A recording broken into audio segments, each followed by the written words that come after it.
The CVC-OEI presents Design for Success, A3, Alignment of Objectives. Let's look more closely at one of our content presentation criterion from Section A in the CVC-OEI course design rubric, A3, Alignment of Objectives.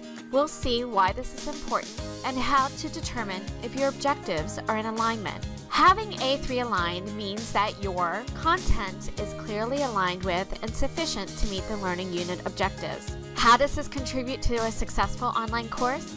The answer is fairly simple. When our objectives are aligned, we are setting clear goals for our students, giving our students a path towards success.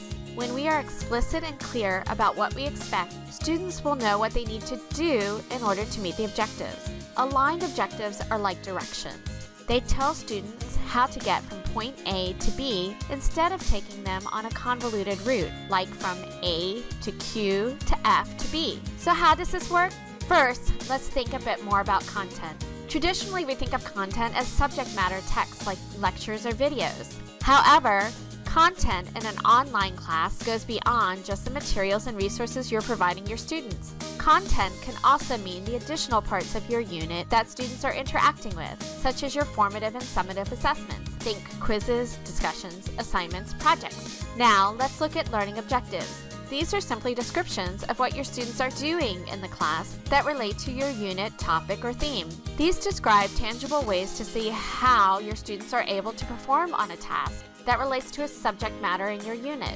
For more information about learning objectives, check out the tutorial on Section A2, Clarity of Learning Objectives. Here's an example from an online writing class curriculum. The subjects covered in this unit are miscommunication, website reliability, bias, academic voice. The objectives in this unit are summarize general problems in miscommunication, analyze websites for the ABCDs of reliability, examine statements for bias, explain bias in a meme, rewrite observations narrative into third-person accounts. In addition to content elements and formative assessments, summative, that is graded assignments in this unit are discussion, researching websites about communication breakdowns for bias and currency, discussion, finding memes and examining bias, writing project, rewriting draft for third person.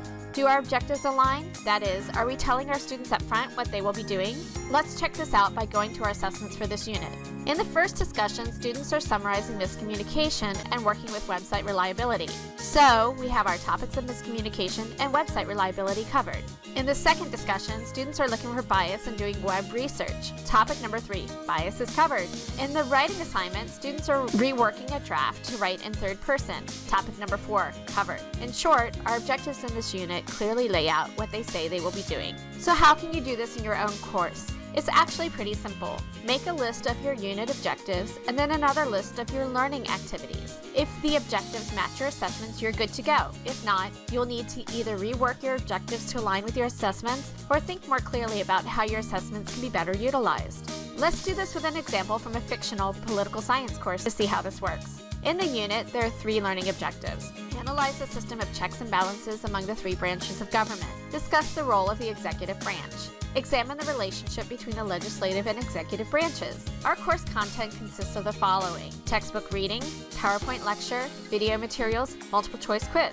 Now, if we look at our objectives, they are pointing towards some higher order critical thinking tasks from Bloom's taxonomy. Analyze, discuss, and examine. But if we look at our unit content, students are simply doing a multiple choice quiz. The question we need to ask is, does our content match our goals? In this example, it's pretty easy to see the answer is no. Students are doing lower order tasks of identifying, perhaps defining, but there's little chance for them to analyze or evaluate the content. So how do we align our objectives with our assessments? In this case, the best thing to do is to look at our assessments. Can we get students to do higher order tasks? Can we add a discussion where students research the roles of the 3 branches of government and report to each other? Can we create a short group assignment where we divide our class into 3 groups where each group is in charge of researching a branch of government? Can we create a short research-based writing assignment for our students? If we rework our assessments, then we have a greater chance of aligning to our objectives and creating more robust learning opportunities for our students. So, to sum up, by aligning our objectives with our unit content, we are clearly defining our goals for student learning. Letting our students know where they're headed and how they will get there both leads the way for our students and shows them what they need to do to succeed.